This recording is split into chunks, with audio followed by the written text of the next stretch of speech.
بسم اللہ الرحمن الرحیم۔ خواتین اسلام کی بہادری۔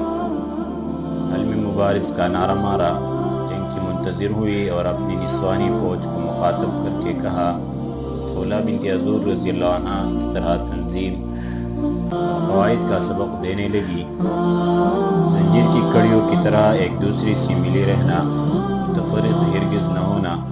اگر خدا نخواستہ تم منتشر اور متفرق ہو گئی تو یاد رکھنا کہ تمہارے سینوں کو نیزے توڑ دے گی، تمہاری گردنوں کو تلواریں کاٹ دے گی، تمہاری کھوپڑیاں اڑ جائے گی اور تم سب کا ہی ڈھیر ہو کر رہ جائے گا۔ یہ کہہ کر آپ نے قدم بڑھایا اور ایک رومی کے سر پر اس زور سے چوب ماری کہ وہ زمین پر آ رہا اور مر گیا۔ رومیوں میں کھلبلی پڑ گئی۔ ایک نے دوسرے سے پوچھنا شروع کیا کہ کیا ہوا؟ اچانک چوبے اٹھائے عورتوں کو اپنی طرف آتے دیکھا۔ بطرس نے چیخ کر عورتوں سے کہا، بدبختو، یہ کیا کر رہی ہو؟ حضرت عبیرہ بنت عفار الحمریہ نے جواب دیا کہ آج ہم نے ارادہ کر لیا ہے کہ ان چوبوں کے ذریعے تمہارے دماغوں کو درست اور تمہارے عمروں کو منقطع کر کے اپنے اسلام کے چہروں سے تنگ اور دبا مٹا دے۔ بطرس یہ سن کر ہنسا اور اپنے قوم کو مخاطب کر کے کہنے لگا، تم پر تب ہے، تمہیں چاہیے کہ تم انہیں متفرق کر کے زندہ ہی پکڑ لو۔ تم میں سے جو شخص خولہ کو پکڑے اسے چاہیے کہ کسی امر مکروہ کا خیال تک نہ لائے۔ کہتے ہیں کہ رومیوں نے انہیں چاروں طرف سے گھیر کر حلقہ باندھ دیا، چاہتے تھے کہ ان تک پہنچے، مگر چونکہ جو شخص ان کے قریب پہنچتا تھا یہ پہلے چوٹ سے اس کے گھوڑے کے ہاتھ پیر توڑ دیتی، اور جس وقت سوار الٹے منہ گرتا تھا مارے ضربوں کے اس کا سر توڑ دیتی، اس لیے ان تک کوئی نہ پہنچ سکا۔ واقعی رحمہ اللہ فرماتے ہیں کہ عورتوں نے اس طرح 30 سوار موت کے گھاٹ اتار دیے۔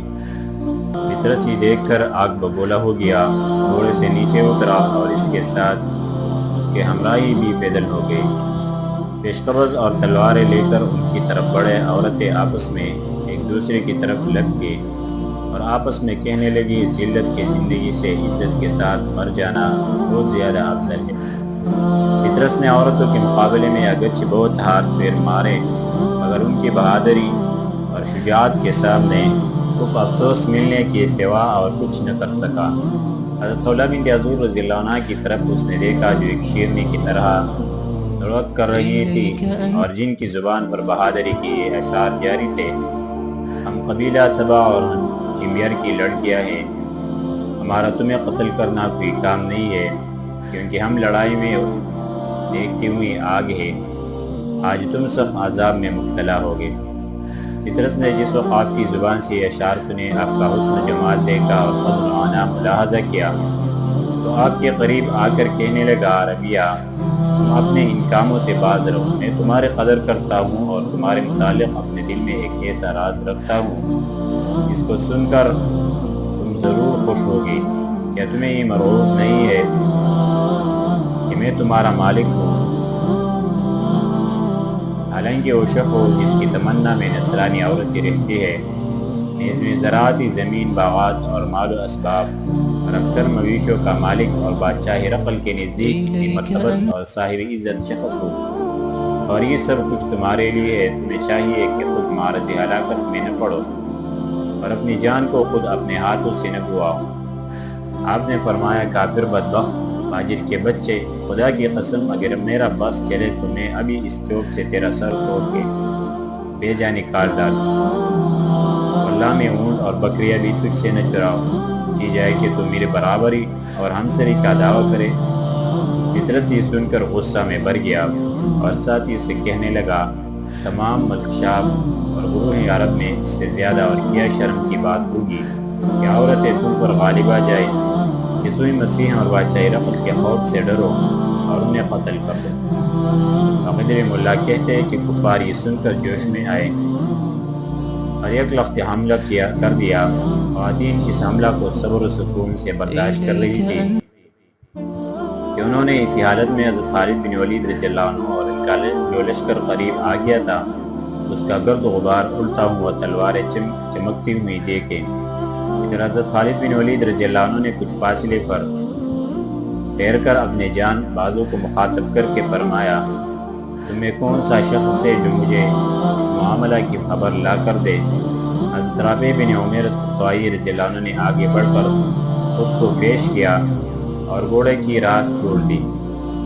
عورتوں کے قریب پہنچ کر لوٹے اور جناب حضرت خالد بن ولید رضی اللہ عنہ کو خواتین اسلام کی مدافعانہ جنگ کی اطلاع دی۔ آپ نے فرمایا نہایت تعجب کی بات ہے، وہ عورت خاندانی عمالقہ اور قبیلہ تبعیہ کی ہے، بعضی ان میں سے تبع بن اقرن کی اور بعضی تبع بن ابی کرب کی، بعضی زیرعین، بعضی عبد القلع المعظم اور بعضی تبع بن حسان بن تبع کی ہے۔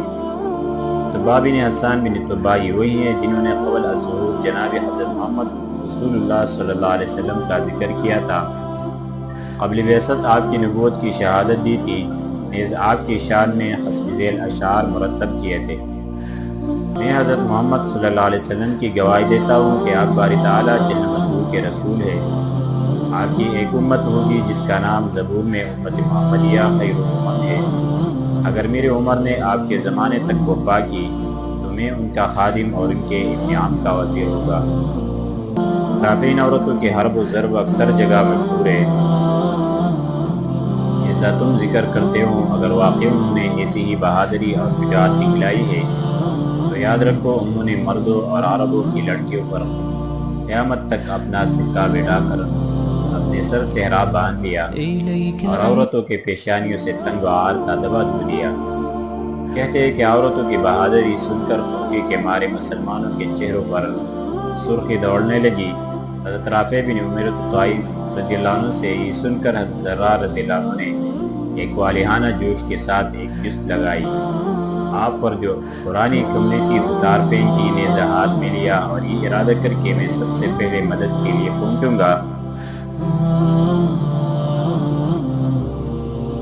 گھوڑے کی راس پھیر دی۔ حضرت خالد رضی اللہ عنہ نے فرمایا ذرار ذرا ٹھہرو، جلدی نہ کرو۔ جو شخص کسی کام کو صبر و استقلال کے ساتھ کرتا ہے وہ ہمیشہ خوشی کے ساتھ اس کو پورا کر دیتا ہے، لیکن جو لوگ جلد بازی کو اپنا شعار بنا لیتے ہیں انہیں دامن مراد بھرنے کی کبھی توفیق نہیں ہوگی۔ حضرت ذرار رضی اللہ عنہ نے کہا ایھا الامیر، مجھے اپنی بہن کی نصرت اور مدد نہیں میں صبر نہیں آتا۔ آپ نے فرمایا انشاءاللہ العزیز فرح اور فتح قریب ہے۔ اس کے بعد آپ نے لشکر کے قریب گھوڑوں کو برابر سر سے ملا کر کھڑا کیا، نشانوں کو اونچا کرایا اور خود قلب لشکر میں پہنچ کر حسب ذیل تقریر کی۔ معاشر المسلمین، اس وقت تم حریف قوم کے قریب پہنچ جاؤ، متفرق ہو کر فوراً چاروں طرف سے گھیر لینا۔ خدا تعالیٰ کی ذات سے امید ہے کہ وہ اس طرح ہماری عورتوں کو مخلصی اور ہمارے بچوں پر رحم فرما دے۔ مسلمان نے اس کا جواب نہایت حد پیشانی سے اس بات میں دیا۔ حضرت خالد رضی اللہ عنہ اس کے بعد لشکر کے آگے چلے، رومی عورتوں کے ساتھ جنگ میں مشغول ہی تھے۔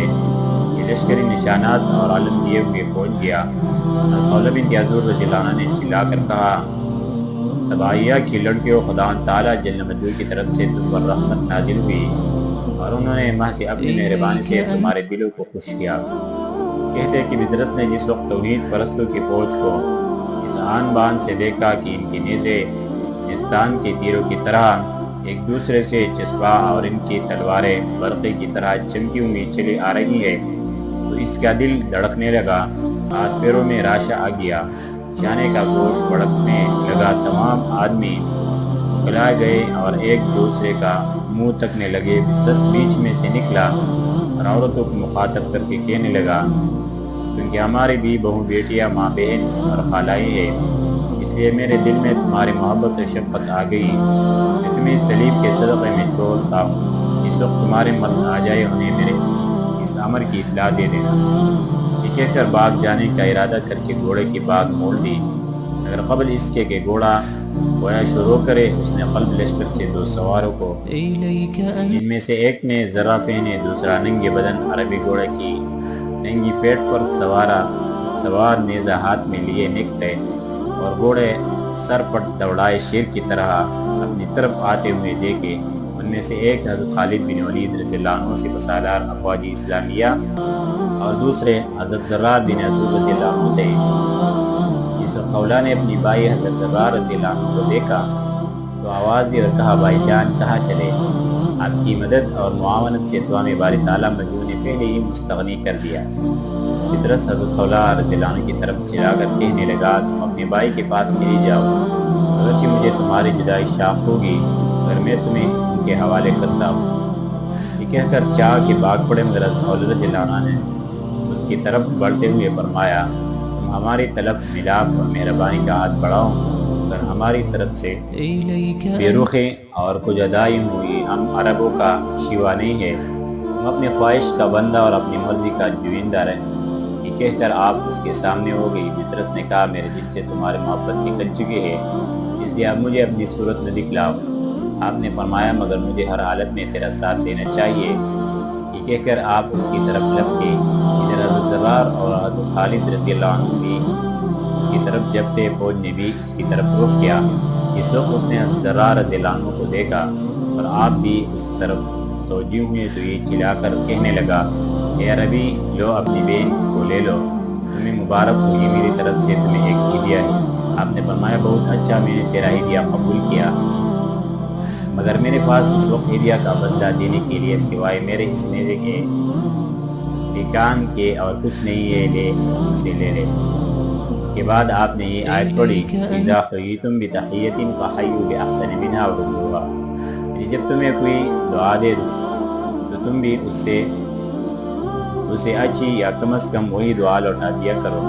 اس پر حملہ کر دیا اور آپ کا نیزہ اس کے دل میں لگا۔ ادھر حضرت خولہ رضی اللہ عنہ نے بڑھ کر اس کے گھوڑے کے پیروں پر ایک ضرب رسید کی، گھوڑا چکرا کر سر کے بل آیا اور یہ دشمن خدا قریب تھا کہ زمین پر آ رہے کہ حضرت ذرار رضی اللہ عنہ نے فوراً قبل اس کے یہ گرے، اس زور سے پہلوں میں نیزہ مارا کہ پل ادھر سے ادھر نکل گیا اور یہ مردہ زمین پر گر گیا۔ حضرت خالد رضی اللہ عنہ چلائے اور فرمائے شاباش ہی وہ نیزہ ہے جس کا مارنے والا ناکامی کا کبھی منہ نہیں دیکھتا۔ پھر مسلمان نے رومیوں پر حملہ کیا اور گھیر گھیر کر 3000 رومیوں کو قتل کر ڈالا۔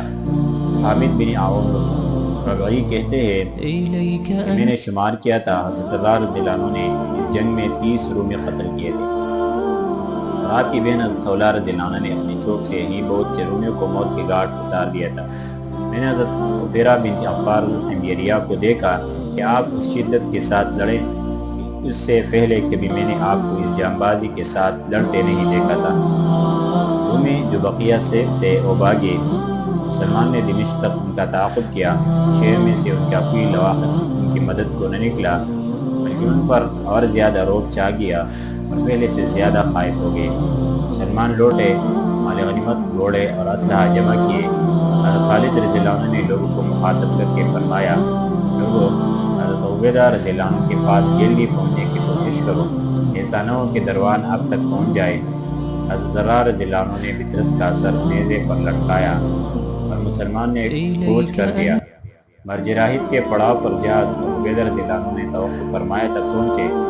حضرت عبیدہ رضی اللہ عنہ کے پہنچنے تکبیروں کی آواز بلند کی۔ حضرت خالد رضی اللہ عنہ اور آپ کے ساتھیوں نے بھی زور سے تکبیر کے نعروں کے ساتھ جواب دیا۔ قریب آئے تو ایک نے دوسرے پر سلام بھیجا۔ عورتوں کو دیکھ کر خوش ہوئے، ان کے کارنامے سن کر بے حد مسرت کی، مدد اور نصرت الہی کو اپنے ساتھ سمجھا اور شام کے فتح ہونے کا دل میں یقین کر لیا۔ اس کے بعد حضرت خالد رضی اللہ عنہ نے بولس کو بلا کر اس کے سامنے اسلام پیش کیا اور فرمایا اسلام لے آؤ ورنہ تیرے ساتھ بھی وہی سلوک ہوگا تیرے بھائی کے ساتھ ہوا ہے۔ اس نے کہا اس کے ساتھ کیا ہوا؟ آپ نے فرمایا وہ قتل کر دیا گیا ہے، یہ اس کا سر موجود ہے۔ یہ کہہ کر آپ نے اس کا سر منگا کر اس کے سامنے ڈال دیا۔ بھائی کا سر دیکھ کر بولس رونے لگا اور کہا بھائی کے مرنے کے بعد زندگی کا کچھ لطف نہیں رہا، مجھے بھی اس کے ساتھ ملا دو۔ سید بن نخبۃ الفضا کھڑے ہوئے اور حکم پاتے ہی اس کی گردن اڑا دی اور مسلمان یہاں سے چل کھڑے ہوئے۔ اس کے بعد کیا ہوا انشاءاللہ آگے درس میں ذکر کریں گے۔